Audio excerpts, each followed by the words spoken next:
was so exhausted from the daily verbal abuse from my husband, as well as the physical labor I did at my part-time job at a cabbage farm, that I fell asleep as soon as I got home that day. Eventually, my husband's furious yelling woke me up. In an instant, I felt my blood rush away from my skin, and fear enveloped my heart. Make me dinner 5 frickin' minutes, woman. And mark my words, if you can't do what I tell you, we're getting a divorce. Do you hear me? I felt the blood rush back to my skin, and I could feel a hot, passionate rage well up inside me. Of course, master, I'll follow your orders to the frickin' letter. But you'll have to take responsibility for all your evil doings, though. My name is Aaliyah, and I'm a 30-year-old part-time employee. My husband, Parker, is 34 years old and works in an office. We initially met at work because he was assigned to be the one to educate me in the ways of the work. And our friendship blossomed into something more when he confessed he had feelings for me. We stayed together for 22 months until we got married. This was 3 years ago. Peter is a hardworking, serious person who doesn't drink or smoke. He was a perfect partner for me, but he had a habit of lecturing me, which I found to be quite a drawback. I resigned from my job when we got married, mostly because he wanted me to. I admit I'm a bit of a nervous wreck, so I'm probably going to meddle in the housework that you do. But I can't say much to you then because you'll be tired from work. So, I want you to be a full-time housewife if you don't mind. If you say so, I'll do my best with the housework, but until we have kids, I'd rather work even short hours, or maybe a part-time job to save more money. You don't need to worry about money, Aaliyah. I'll work hard at my job and make the money we'll need for the future. If I come home tired from work and the house isn't clean, that's going to be harder on me. I mean, if you insist that much... Alright then, I'll be a stay-at-home mom. And so, I started my life as a full-time housewife. At first, I was not very good with housework in the beginning, and it took me a long time to do it all. But as I got used to it, I could finish most of the cleaning and laundry before lunchtime, and then I only had to think about the dinner menu for the night. And as I got more accustomed to it, I was even able to manage the dinner menu with an app on my phone, and the amount of free time I had at home increased pretty sharply. I'm sure a lot of people have an image of a housewife always being busy with taking care of the house, but since I had no children then, and since where I lived was a one-story house with a small surface area to clean, having more time on my hands was an inevitable consequence of my new job. One fine afternoon, I had nothing to do, so I was watching a talk show on TV and was sipping a cup of coffee. Great. I'm bored again today. I'm so tired of doing the same thing every day. When I was single, if I had even a little bit of free time, I would go shopping, or have lunch, or go to the movies with my friends. However, as a housewife comes with the disadvantage of being at the mercy of my husband's income, I couldn't do anything that cost a lot of money. Besides that, our house was in the country, far from the city. I thought I would be more comfortable and convenient for us to live in an apartment or condo in the city, but my husband insisted on owning a house, so we bought a house that was on sale on the outskirts of town.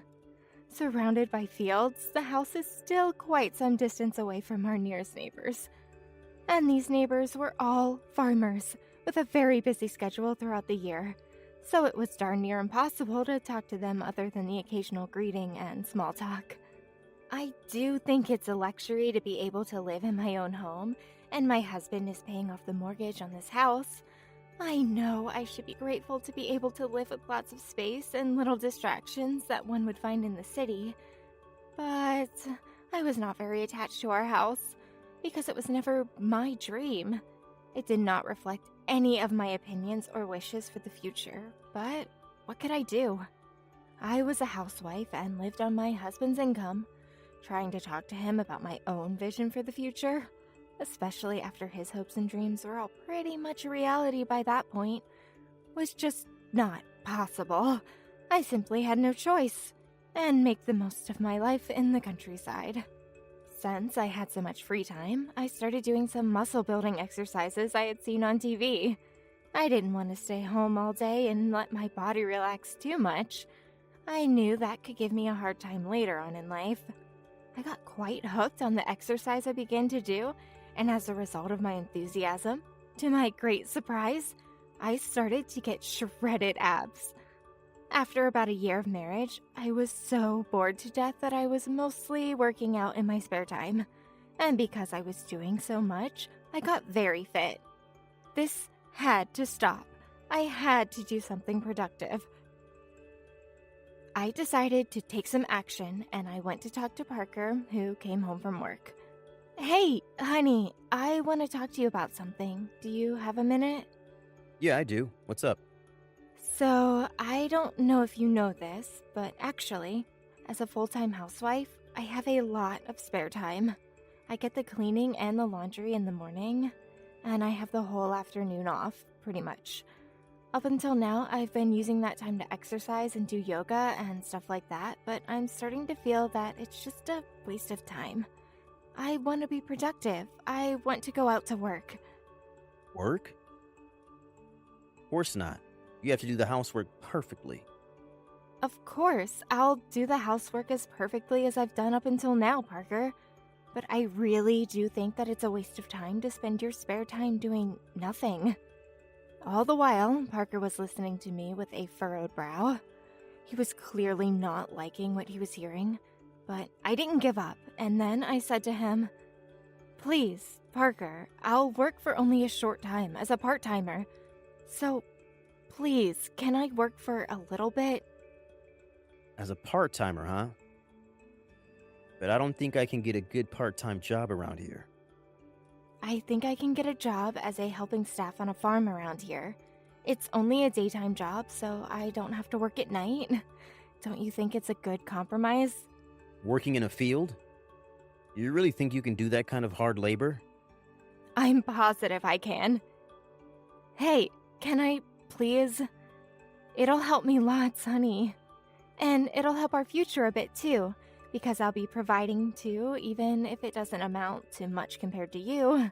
Please, Parker. All right, but don't cut corners on the housework. Yes, of course. Thank you, honey. After receiving my husband's permission, I immediately went to a farmer's market and applied for a job in a cabbage field. Because of the shortage of labor, I was hired right away. And that's how I started working for the first time in over a year as a farm helper.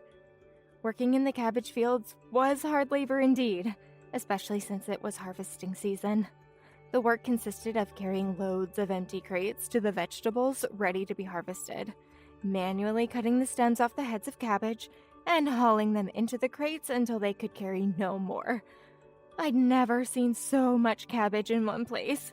It was insane. It was very hard sometimes, but I was glad to be able to use the muscles I had trained unwillingly and in vain.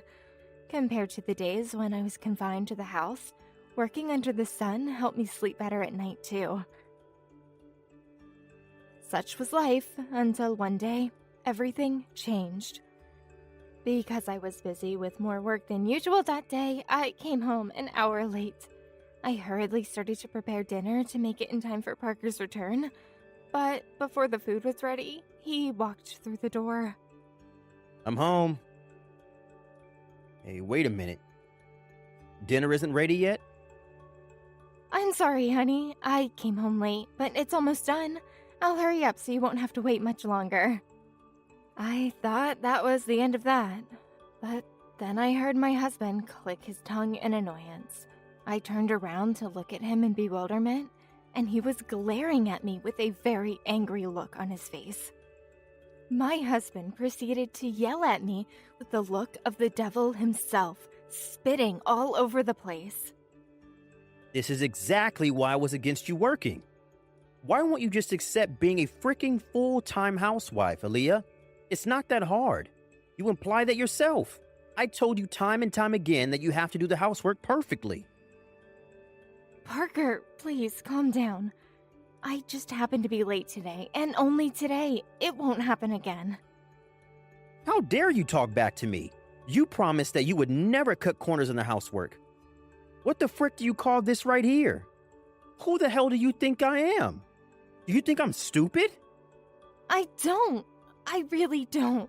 Please, Parker, calm down. Why are you yelling at me so much? I couldn't help but shudder at the sight of my husband's face, which contorted beyond recognition with rage and disappointment.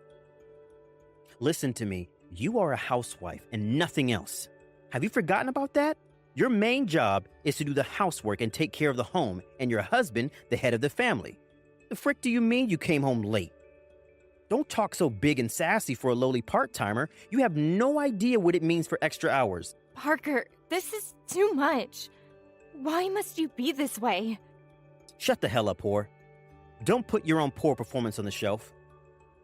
How can you play the part of the victim when you are clearly so bad at your job? If anyone here is troubled because of the situation, it's me. If this ever happens again, mark my words, you're going to quit that stupid job. If you still want to do that, see if I freaking care. And don't underestimate me, Alia. I'm dead serious here. I was too shaken to respond. So my husband said he was going out to eat and left the house. I collapsed to my knees right where I stood and burst into tears. I wondered if that monstrosity was the same man who had been so serious and so kind. The same man I'd fallen in love with, the one I married. It filled me with so much sadness that I became frightened of him. I wondered what in the world had triggered him so much. Was he that unhappy with the delay in preparing dinner? How could he yell at me in such a scary, rude, and intimidating manner? I did the rest of the chores that day without ever uttering a word to Parker after he came home. Neither did he, but he kept glaring at me as if he was watching me. His verbal abuse escalated with time, and I eventually began to feel like I was being treated more like a slave than a housewife. Hey you, what's this yellow stain on my shirt? Are you washing them properly? Don't be so careless, damn it. I do wash them properly, Parker. It doesn't look yellowed to me. What did I tell you about talking back at me? I have to take my clothes to the dry cleaners now because you can't seem to make a single decent decision. I'll deduct the cleaning fee from your living expenses, all right? Oh, no, my living expenses already doesn't amount to very much. I can't afford to be given any less. It's your own fault because you're just an incompetent wife. Be thankful I haven't divorced you yet. Take a look at this. My husband took out some sheets of paper from his bag and held them in front of me. They turned out to be divorce documents, with his section already filled in. With tears streaming down my face, I poured my soul into all the apologies I had to offer him. I'm so sorry. I'm so sorry, Parker. It was all my fault. Please, forgive me. You clearly don't know how to apologize properly. Come on. Get down on your knees and rub your head on the floor. I got down on my knees as he told me to. I knew that if I didn't, he would yell at me again and never stop until I was rendered to a catatonic shelf of trauma and anguish. Damn, that was pretty cheesy, but you get the gist. As long as I apologized to my husband in this way, he would get back in a good mood and leave me be for another while before the same thing happened again. As these hard days continued, I myself began to think about divorce multiple times. However, I did not think I could make a living separated from my husband. There was no way I would be able to support myself on my part-time income from the cabbage farm work. One day, when I was getting ready to go home after finishing my part-time work, I was approached by a mother who was also working part-time. "Listen to me for a minute," she said. I was doomed.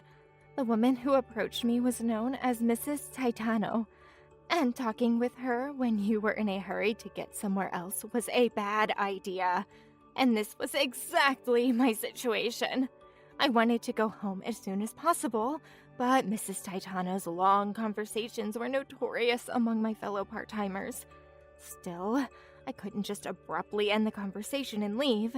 So I went along with the conversation for what I thought was a little bit. I was listening to her complaining about her husband, about how annoying her work was, and other such idle, meaningless chatter. Oh, my! Look at the time. Well, good night, Miss Aaliyah. Nice talking with you. After finishing what she wanted to talk about, she quickly left. I checked the time and immediately felt myself go paler than a slice of mozzarella. I saw that it was almost time for Parker to come home. It seemed I had been listening to Mrs. Titano's blah blah blah for about an hour. I rushed home, but I was about 10 minutes late. For a split second, I considered making a run for my own safety, but I thought that would only make the situation far worse. I decided to swallow my fear and get inside the house. While I did swallow my fear, hypothetically, it came right back. I could feel my hands trembling as I unlocked the front door and went inside. The atmosphere dawned a sense of disquiet, and it reminded me of the kind of atmosphere one would feel while watching a horror movie. Just before the protagonist finds a mutilated body at their feet. My heart was pounding as I pushed the door to the living room open, and I found my husband standing with his arms folded, and he was not happy. Got any idea what time it is? I'm sorry, Parker. I tried to hurry home, but a fellow part-timer started complaining about her husband, and I couldn't finish the conversation. Making excuses now, are we? Well, you just wasted a few precious minutes of my day. I know, I messed up. I'm sorry. I'm going to make dinner right now. Oh, so you're going to make me wait even longer? It's very nice of you. How about you take a bath first? No, I can't. I can't take a bath until I've eaten. What the hell is your frickin' problem?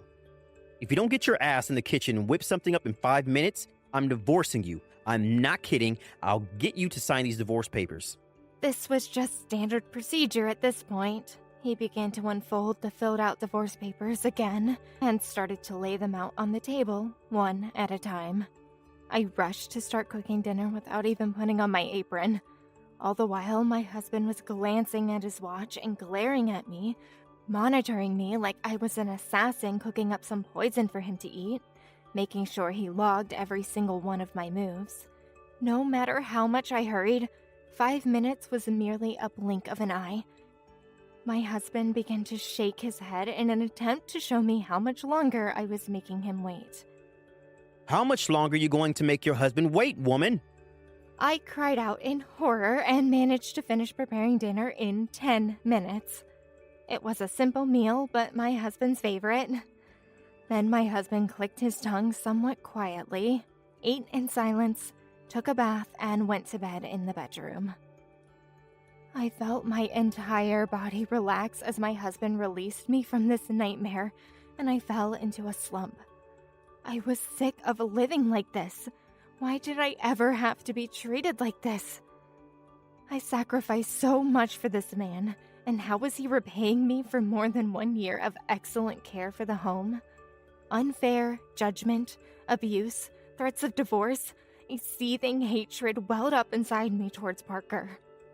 A few days later, I went to work as usual. By that point, I didn't have much of an appetite, and I wasn't sleeping well either, so I felt very tired when I got home. I set down my bag, drank a glass of water, and just completely zonked out on the couch. Eventually, my husband's furious yelling woke me up. In an instant, I felt my blood rush away from my skin and fear enveloped my heart. How long are you going to stay in the bed, damn it? Make me dinner in 5 frickin' minutes, woman, and mark my words. If you can't do what I tell you, we're getting a divorce. You hear me?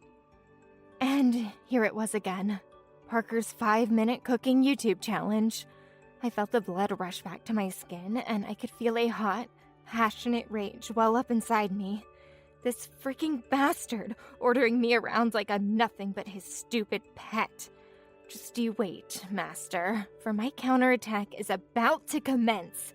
I got up tardily and lazily, met Parker's intimidating glare with a calm composure, and said, "All right, 5 minutes it is. In return, you don't complain about whatever cooking I can conjure in that ridiculously short time. Okay?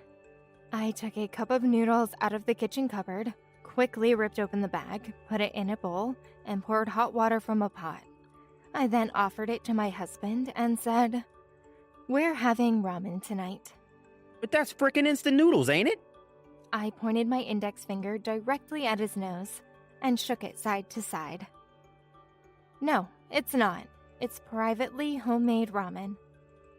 My husband looked shocked, as though he'd been slapped in the face. But then he came to his senses and stood up. I'm not eating this, damn it. He went to the refrigerator, but of course there was nothing inside.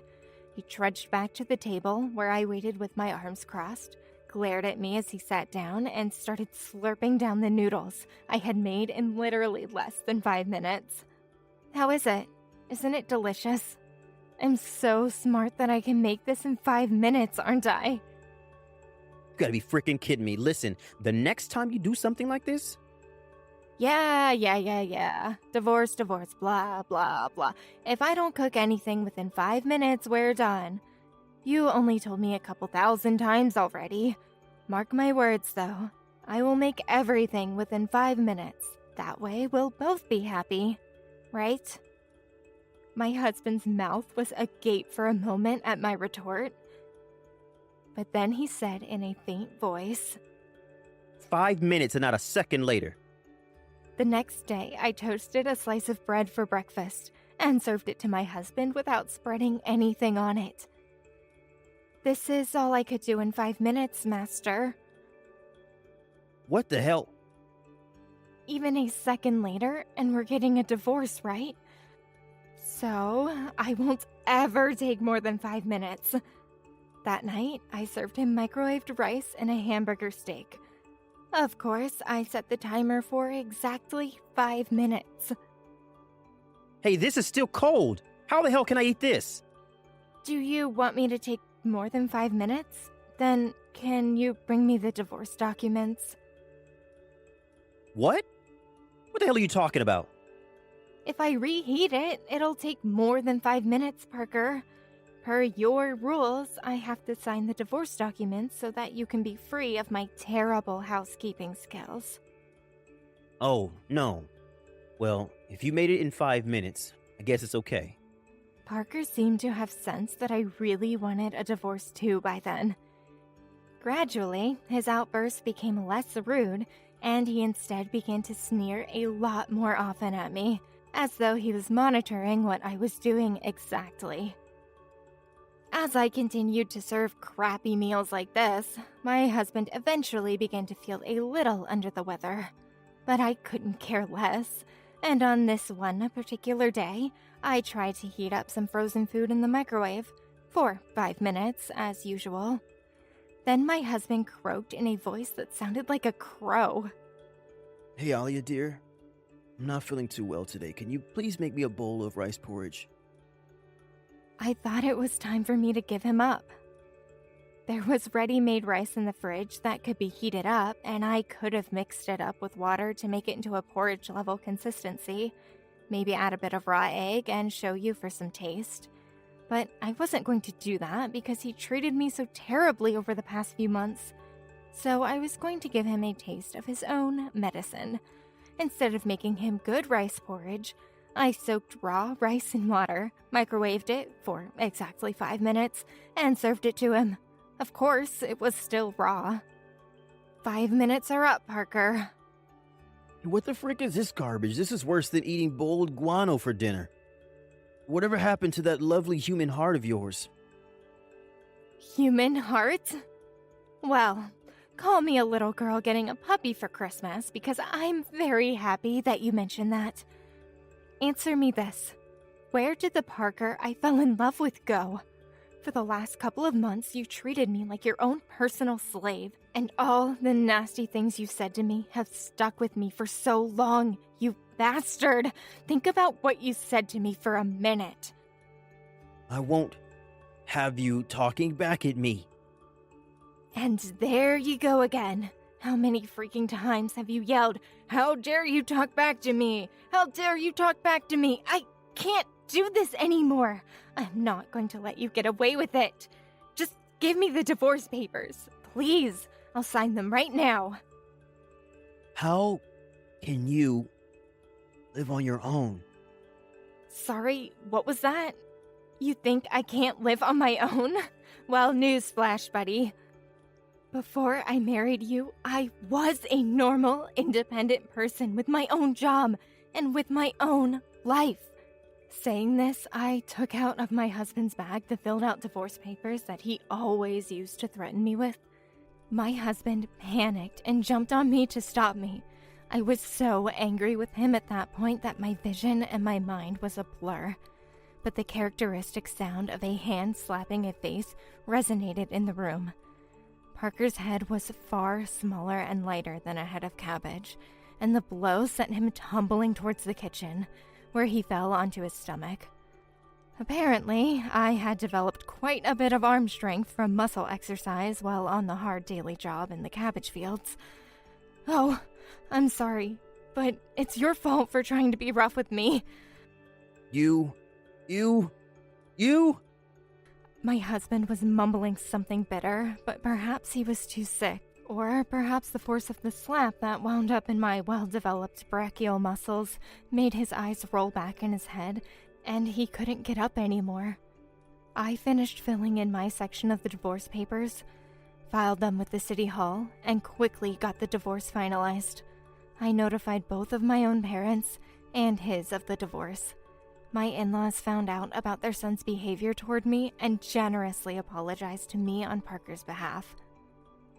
My ex-husband is now living alone in the house, but because Mrs. Vaccarella, his mother, used to take care of him at home, and apparently has zero housekeeping skills, my husband's parents decided not to help him out so that he could take care of himself in the future. He is now living by himself and is becoming an increasingly miserable man, and people at his job are spreading the all-too-correct rumor that his old wife ran away from him due to verbal harassment and toxicity in the home. As for me, I decided to return to my parents' house for a while, so I had to quit my part-time job at the cabbage farm. But thanks to the work experience, I became pretty interested in agriculture, and my current plan is that after I take a few years to study agriculture a bit more professionally, I am planning to get a new job in earnest in that domain. My life with Parker has ruined me from marrying someone again for the time being. But should future experiences prove to me that good men are still out there, I think I can be willing to give it another shot. Wish me luck.